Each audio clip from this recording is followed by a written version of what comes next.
If there's something everyone knows about actors, we are impulsive and irrational. I'm sure psychologists have a term for this, but the most common phraseology is actors. Actors are crazy. And as every report card that I've ever had liked to point out to my poor parents, we are quick to speak before we think, for the most part.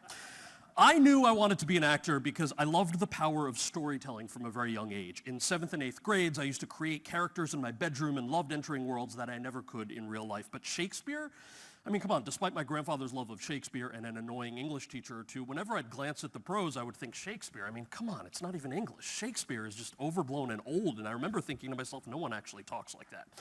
But then 9th grade came around and 3 things happened. Okay, number 1, I noticed in small font on the inside front cover of my English class copy of selected works of William Shakespeare that William Shakespeare was born on the 23rd of April, which also happens to be my birthday.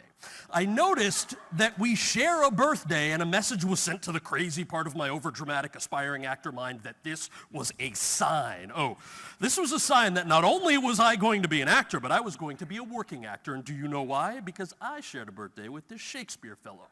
Whoever he was respected and relevant, and people were still doing his plays all this time later. Number 2, and please remember I was only 14, but when we read Romeo and Juliet, we were allowed to watch in the classroom, you all know where this is going, the Franco Zeffirelli film adaptation which featured what? Nudity.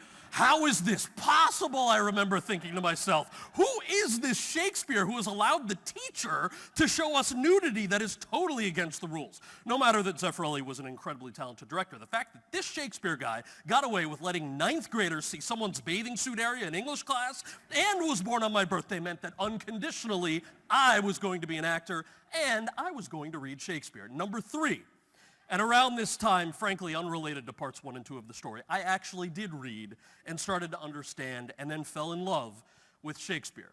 I started to understand the beauty of his words, the symbolism and universality. I mean, I grew up in New Jersey in the early and mid-90s, and this Capulet-Montague beef is about the same as what we'd see on the local news, except New Jersey local news talked about mob families.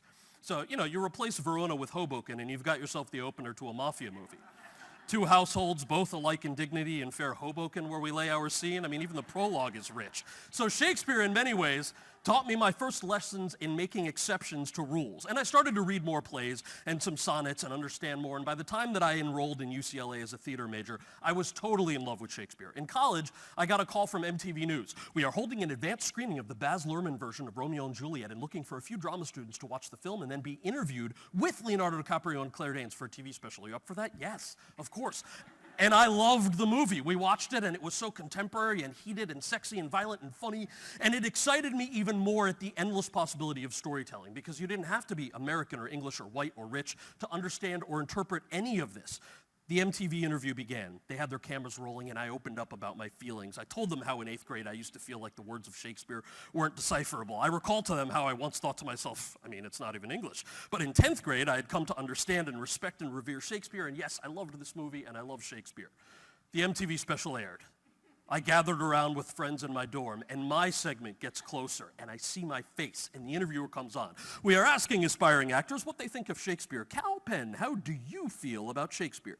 Close-up shot on me. I look so excited. I am going to be so eloquent. This is going to be my big break. Kal, how do you feel about Shakespeare? Cut to my face.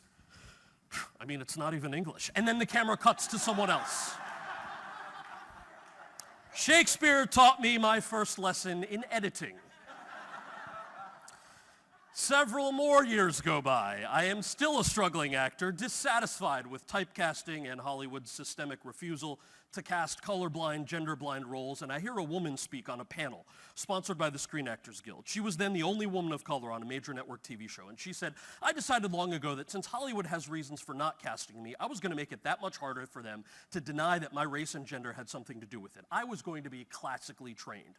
Shakespeare, through this actor, taught me the importance of classical training, if not to break through barriers, at least to make the gatekeepers as uncomfortable as possible if they weren't going to let you in.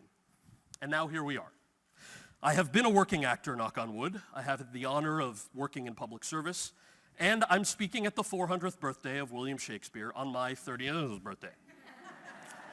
And I look back and I appreciate the coincidences. So there's this one little remaining matter of how it all ends. And when Shakespeare actually died, I did notice back in 9th grade that he was born on my birthday, or rather I was born on his, but I never processed the idea of what it meant that Shakespeare also died on his birthday.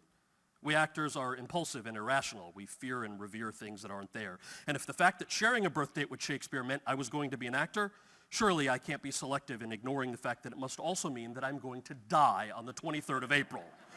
So in the meantime, if I get through today, I'll continue to vouch for the ability that he has for the universality of love, conflict, sorrow, and joy for another 400 years. And if not, if I lose a scruple of this sport, let me be boiled to death with melancholy. Thank you.